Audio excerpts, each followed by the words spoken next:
Now, the question is, with Jimmy Garoppolo out for the 49ers, I would say there's a lot of split thoughts on if they need a Jimmy Garoppolo or if they can roll with any type of quarterback. Do you think this makes the Seahawks favorites to win the NFC West now?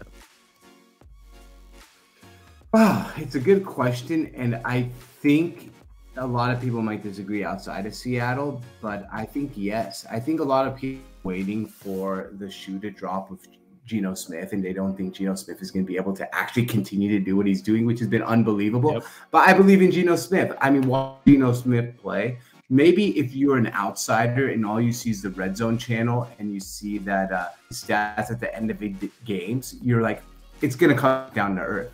But watching him play week by week, I'm realizing that this Geno Smith thing is for real.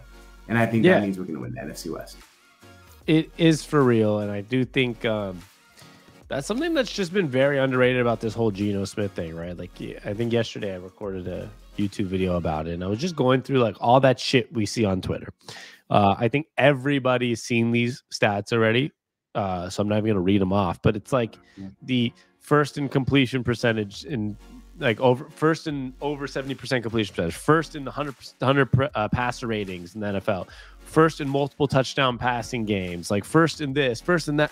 The guy, like, legitimately in every stat that you would consider a stat for a consistent quarterback, Geno Smith's somewhere in the top 2 or 3 in the NFL in that stat.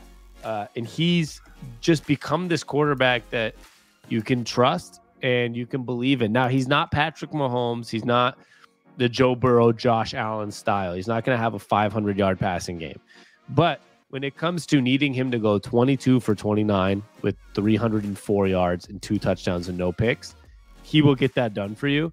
And I think in this division, I think the big piece, George, is many people want to discredit Jimmy Garoppolo for not mattering to the 49ers as well, which is one of my least favorite takes. And this is not a 49ers podcast, and I don't like the 49ers very much. But I think Jimmy Garoppolo being out hurts the 49ers much more than people like to consider. Everyone's like, they can win with whoever. Then why are they always winning when Jimmy G's playing, and when he's not playing, they're bad? Like, I feel like that's... Don't you feel like he's been getting not enough respect for what he's done for the 49ers? I totally agree. And I have so many thoughts on what you said about Geno Smith. I'll save it for a Geno Smith topic. But to that whole NFC West winning topic, you're right. I think, like you said, it's not a 49ers podcast, but Jimmy Garoppolo gets no credit for, having like a 700 winning percentage as a starting quarterback. and going to a Super Bowl and another NFC championship last year.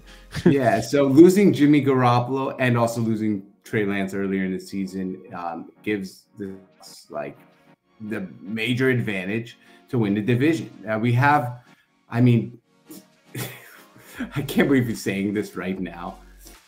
2022, we have the best quarterback in the division right now. So yeah. So we're usually the team with the best quarterback has a really high chance. You just said that. I know. I can't believe I just said that either. Yeah, we do have the best quarterback in the division, and it's pretty crazy if you really, really, really think about it. And that was even before the Jimmy Garoppolo injury. But even with the Jimmy Garoppolo injury, he was probably this year. And I know people, once again, he gets a lot of hate. I think we're probably the rare Seahawks fans that are defending Jimmy Garoppolo. But he was probably the closest to the second best, or closest to the best with. I mean, the way the 49ers are rolling, you can't really argue too much about how good Jimmy G's been, right? I mean, he's the reason we lost to the 49ers. He came in and played really well when Trey Lance got hurt against us. But right now we have the best quarterback in the division. We have the best coach in the division. I don't give a fuck what people say about Sean McVay or Kyle Shanahan.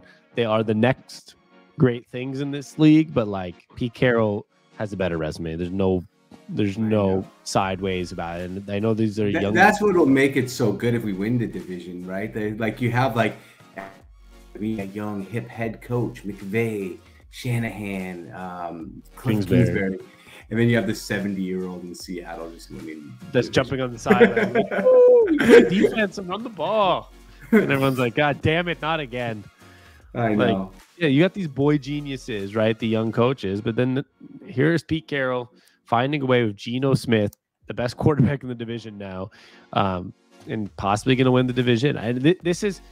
I think what's going to be interesting, just to kind of finish off this topic, is I think that game against 49ers in 2 weeks, next week, next week, after this Panthers game, yeah, that's going to decide if we win the division or not.